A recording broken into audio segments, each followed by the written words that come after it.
इंसान बने रहना है तो ये कहानी ज़रूर देखना। भूमिका। कहते हैं कि इंसानियत ही सबसे बड़ा धर्म है, लेकिन आज के दौर में हम देख रहे हैं कि यह धीरे धीरे खोती जा रही है।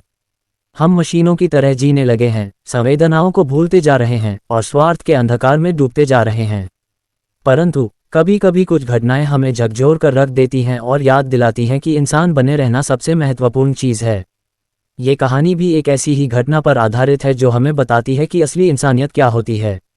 तो याद रखिए, इंसान बने रहना है तो ये कहानी ज़रूर देखना और इससे सीख लेना। भाग एक अनजान मुसाफिर। आदित्य एक साधारण युवक था जो शहर में एक प्राइवेट कंपनी में काम करता था। रोज की भागदौड़ भरी जिंदगी में उसे खुद के लिए भी समय नहीं मिलता था। सुबह ऑफिस जाना, शाम को थका हारा घर लौटना और फिर अगले दिन वही दिनचर्या। ये सिलसिला महीनों से चल रहा था। एक दिन जब वह ऑफिस से घर लौट रहा था, उसने सड़क के किनारे एक बूढ़े व्यक्ति को बैठा देखा। वह व्यक्ति बहुत थका हुआ और बीमार लग रहा था।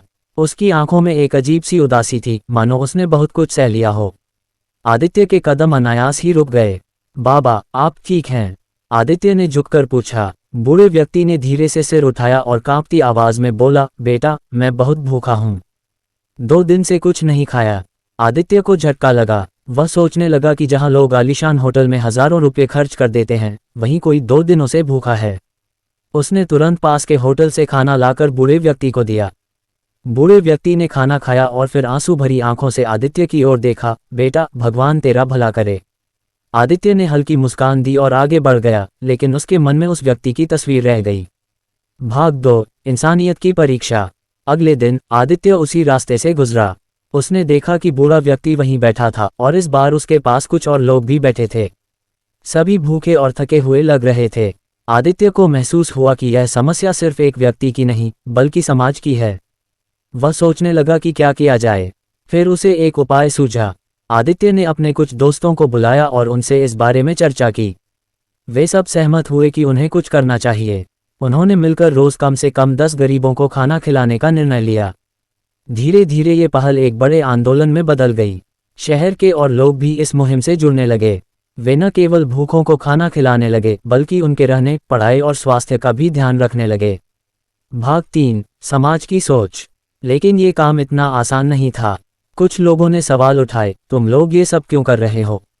सरकार की जिम्मेदारी है गरीबों की मदद करना, तुम क्यों परेशान हो रहे हो? आजकल के ज़माने में भलाई करने वाले मूर्ख समझे जाते हैं। आदित्य को ये बातें चुभती थीं, लेकिन वह जानता था कि सच्ची इंसानियत वही होती है जो बिना किसी स्वार्थ के की जाए। उसने हार नहीं मानी और अपने मिशन को जारी रखा। भाग 4, एक नई सुबह। कुछ महीनों बाद आदित्य और उसके दोस्तों की मेहनत रंग लाने लगी।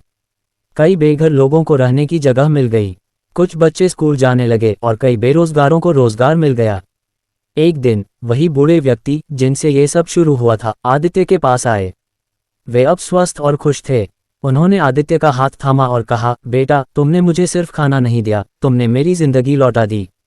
आदित्य की आंखें नम हो गईं।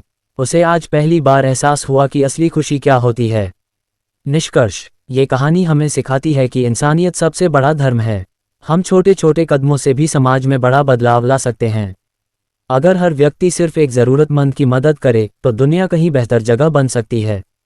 दोस्तों, ये कहानी यहीं समाप्त होती है। वीडियो के अंत तक बने रहने के लिए आपका दिल से धन्यवाद। वीडियो पसंद आई हो तो लाइक, शेयर, कमेंट जरूर करें।